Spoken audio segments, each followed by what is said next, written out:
So let's talk about the creative subtype of ESTP. So these ESTPs have a lot less aggression in the world.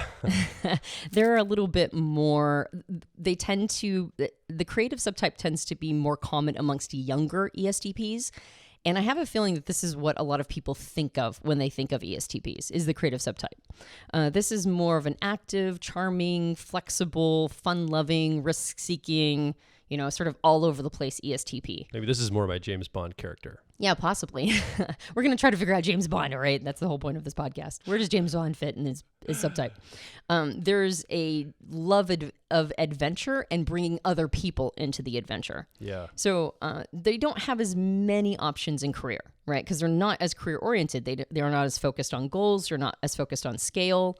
And so there's a little harder, it's a little more difficult for these ESTPs to really, find the place where they're supposed to land. So some of the characteristics that really influence them is, of course, they are also tuned into body language, facial expressions, vocal tonality, and they are really tapped into what people want. Like they have a even more keen sense of this than the dominant subtype. And so they can be very charming, right? They're charming, playful. They can sometimes be misleading, right? Depending on if they're using their talents for good or for evil. They are really honed in and tuned into what's going on around them, and they're very fast at analyzing it. When you say they know what people want, they're observing the needs of the people and the desires they have. They're not necessarily tracking motivations of people.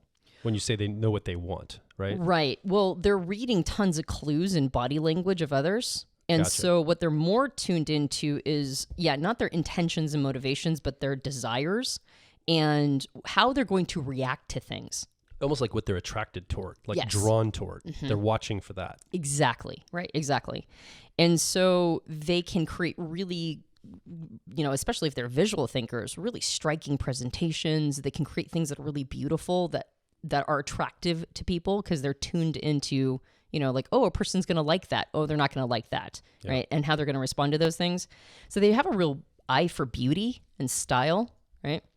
And because of that, they tend to be attracted, unsurprisingly, to the arts, right?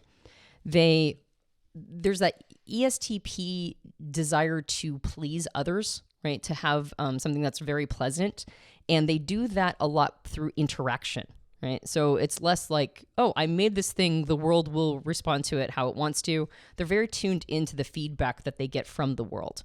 And so interacting and moving around a lot is important to them to be able to hone whatever skill or craft that they're, that they're trying to create. Yeah. Because they need a lot of variety of people to give them a lot of variety of feedback, to let them know, because that's how they know what people want, is that they're directly engaging and interacting with them. They're not just assuming. So things like the arts, as I mentioned, but also consulting, public speaking, traveling for sales, right? Entertainment, marketing, politics, even psychology. These are all things that are going to attract this creative subtype. Yeah, so careers for this subtype sound like they're very platform focused, meaning that like a traveling salesperson travels around, there's a platform. In other words, there's a company they might be associated with, but they're very independent when they're out on the road, quote unquote. Mm-hmm.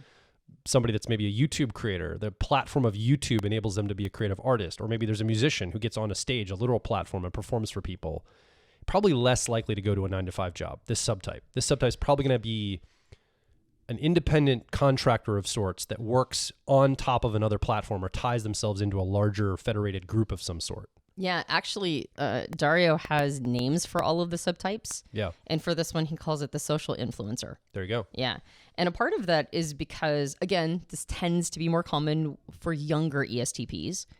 But this is also a style that has more boldness. It courts danger. And it's really tapped into fun and play. And it tends to not be great at, fulfilling commitments and obligations. Yeah. Right? There's like kind of there's a joie de vivre about this ESTP subtype, and sort of tuned into, the muses and more access actually to intuition than some of the other, at least the dominant subtype. And we'll talk about the normalizing in just a moment, but this is a more tapped into its intuition ESTP. And, there are some ESTPs that are like really into taking psychedelics. it's not uncommon for the creative subtype ESTP to sort of be on that path. I have one in mind right now that fits all of that description.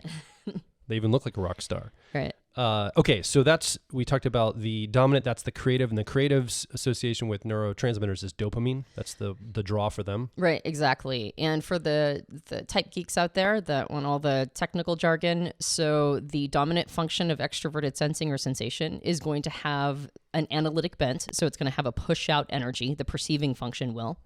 And the judging function of introverted thinking, or what we call accuracy, this is going to be more holistic. This is more receptive. And that's one of the reasons when the judging function is more open-ended and flexible, it's more receiving as opposed to pushing out. It has less sort of should statements about the world, and it's a little less tapped into, definitive core principles. And so because of that, there's a very open-ended nature to this style of ESTPs. Like their perceiving function, right, extroverted sensing, that's the thing that they're trying to push out to the world. Yeah. But they're more open-ended about how things should be set up and their judging function, and that's what makes them appear, especially when young, a little less responsible.